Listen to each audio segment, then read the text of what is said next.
இந்த ஸ்லோகம் ஸ்ரீமத் பகவத்கீதையின் 8வது அத்தியாயத்தின் 21வது ஸ்லோகம்.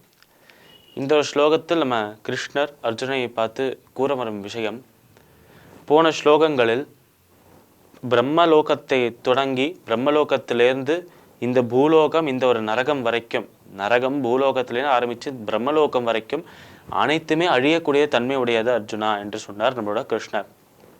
படைக்கப்பட்ட விஷயங்கள் அனைத்துமே, படைக்கப்பட்ட இந்த பிரபஞ்சமாக இருக்கட்டும், படைக்கப்பட்ட இந்த பிரம்மாண்டமாக இருக்கட்டும், 7 லோகங்களாக இருக்கட்டும், அனைத்துமே அழியக்கூடிய தன்மை உடையது, மாயையினால் ஆனது என்று கிருஷ்ணர் அர்ஜுனனை பார்த்து பலமுறை சொல்லியிருக்கார் இந்த பகவத்கீதையில் இப்போ வரைக்கும். அதனால் மாயையினால் ஆன முக்குணங்களின் கலவினால் சங்கமத்தினால் ஆன ஒரு விஷயமாக இந்த ஒரு பிரபஞ்சம் இருக்கு என்று சொன்னார் கிருஷ்ணர். அதுபோலவே பிரம்மலோகம் வரைக்கும் அனைத்து லோகத்திலையுமே இந்த அழிவு என்பது தவிர்க்க முடியாத ஒரு விஷயமாக இருக்கு. ஏன், அந்த பிரம்மாவுக்கே அழிவு இருக்கு, பிரம்மாவே அழிவில்லாதவர் என்றும் சொன்னார் கிருஷ்ணர்.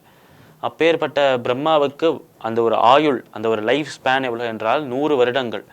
அந்த 100 வருடங்கள் நம்முடைய 100 வருடங்களா என்று கேட்டால் கிடையாது. அந்த பிரம்மாவின், அந்த தேவர்களின் கணக்குல 100 வருடங்கள் என்று பார்த்தோம்.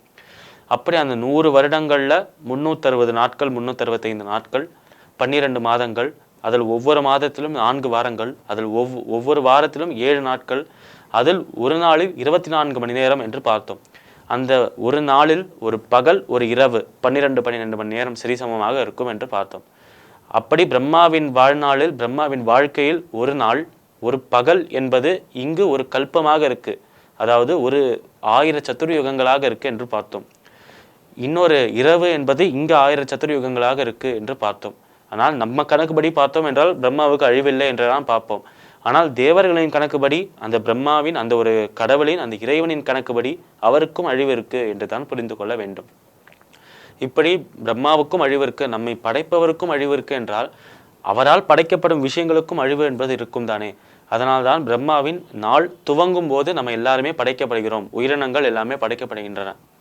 அவரின் நாள் முடியும் போது, அவர் உறக்கத்திற்குள் செல்லும் போது, அவர் தூங்க போகும்போது அனைத்துமே அழிக்கப்படுகின்றன என்றும் பார்த்தோம். இப்படி இருந்தாலும் இந்த லோகங்களுக்கு, 14 லோகங்களுக்கும், இந்த பிரம்மாண்டத்துக்கும், இந்த பிரம்மாண்டத்தை தாண்டி இருக்கும் அனைத்து லோகங்களுக்கும் அப்பாற்பட்டவனாக ஒருத்தன் இருக்கிறார். இது எல்லாத்திற்கும் அப்பாற்பட்ட ஒரு இடம் இருக்கிறது. அந்த ஒரு இடம்தான், அந்த ஒரு இடத்தில் இருக்கும் அந்த ஒரு புருஷன், அந்த ஒரு சக்தி தான் இது எல்லாத்தையுமே இயக்கின்றிருக்கு என்று சொன்னார். அந்த சக்தியும் நானே, அந்த இடம் என்னுடைய பரமபதமே, அந்த பரமபதத்தில் தான் நான் இருக்கிறேன், அந்த பரமபதத்தின் ஸ்வரூபமாகவும் நானே இருக்கிறேன் என்றும் சொல்றார் நம்மளோட கிருஷ்ணன்.